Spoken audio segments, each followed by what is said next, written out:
I'm Father Gray, and this is a St. Mary's Sunday.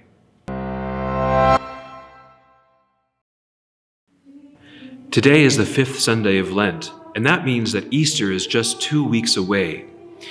Now we're in a more intense period of Lent, something that historically is called Passiontide.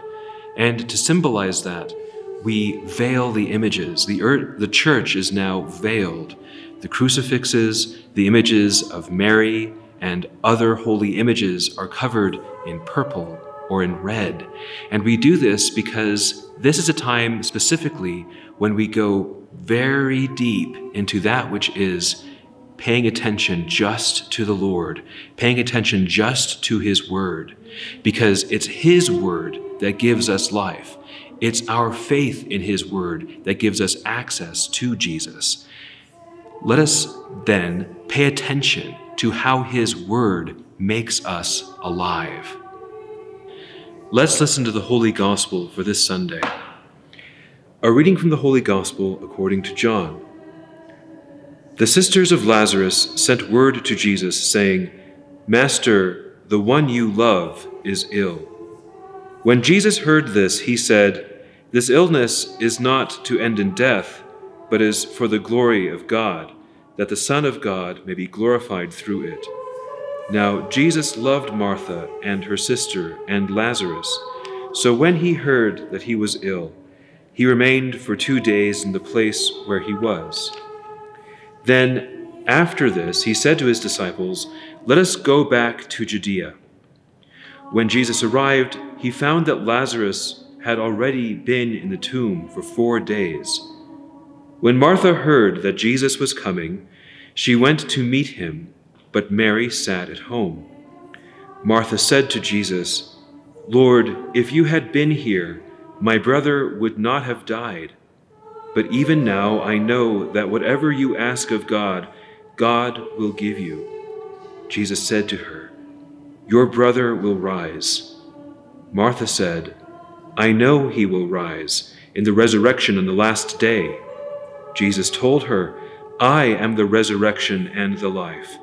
Whoever believes in me, even if he dies, will live. And everyone who lives and believes in me will never die. Do you believe this?" She said to him, "Yes, Lord. I have come to believe that you are the Christ, the Son of God, the one who is coming into the world." He became perturbed and deeply troubled and said, "Where have you laid him?" They said to him, "Sir, come and see." And Jesus wept. So the Jews said, "See how he loved him." But some of them said, "Could not the one who opened the eyes of the blind man have done something so that this man would not have died?" So Jesus, perturbed again, came to the tomb. It was a cave, and a stone lay across it. Jesus said, "Take away the stone." Martha, the dead man's sister, said to him, "Lord, by now there will be a stench. He has been dead for 4 days." Jesus said to her, "Did I not tell you that if you believe, you will see the glory of God?" So they took away the stone, and Jesus raised his eyes and said, "Father, I thank you for hearing me. I know that you always hear me, but because of the crowd here, I have said this, that they may believe that you sent me." And when he had said this, he cried out in a loud voice, "Lazarus, come out." The dead man came out, tied hand and foot with burial bands, and his face was wrapped in a cloth. So Jesus said to them, "Untie him and let him go." Now many of the Jews who had come to Mary and seen what he had done began to believe in him. The Gospel of the Lord. Our Lord waits to go to Martha and Mary and Lazarus, and he does this because the Jews are in fact trying to kill him at this time.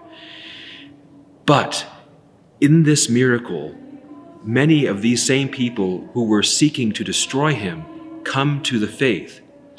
Now, it's because of the miracle that they saw that they experienced, that they participated in, that they knew that Jesus was something to believe in. But there's something else too. There's a miracle here, a real one, a very important one, and not just for their faith, but for ours too. How many times do we need to hear, "I am the resurrection and the life," from Jesus? We always need to hear this, because in fact, He is our resurrection and our life. The story of Lazarus also reminds us of the various different ways in which we may be experiencing death. Not death in the full sense, but death of parts of ourselves. Especially now when we're all isolated from each other and having to spend this time away from each other, we should pay attention to those parts of ourselves that have grown particularly dry, especially the spiritual part. When we stop being able to have fun in that which is worship, we're experiencing a little bit of death. Now, I'm pretty sure that all of us are experiencing this thing of, I really want to go to church. I really want to have this experience of being together with other people who believe, with my friends. But this thing is something that can grow in us regardless of whether we have access to the church and the sacraments. When we stop enjoying that thing which is being charitable to other people, which is enjoying their presence, which is worshiping together, then we're experiencing a little bit of death. Our Lord wants to make us alive, all the way alive, fully alive. And when we do come back to church, let us be alive and engaged. But right now, today, is a great time to check up on our friends, maybe even our neighbors, anyone. Give them a call, find them on FaceTime, look them up, reach out. Because it's not just our own pain that we have to look at, but rather we should do this together. Even if we have to be separate or alone, we can still reach out to each other. Our Lord came to Mary and Martha and Lazarus in order to make Lazarus alive again. Reach out to your friends. Jesus was talking to his friends. Let us talk with our friends and find ways to enjoy our time together. And especially, let us find ways to encourage each other on this Sunday in those things which we do on Sunday, which is to pray, to worship together, and to be a community.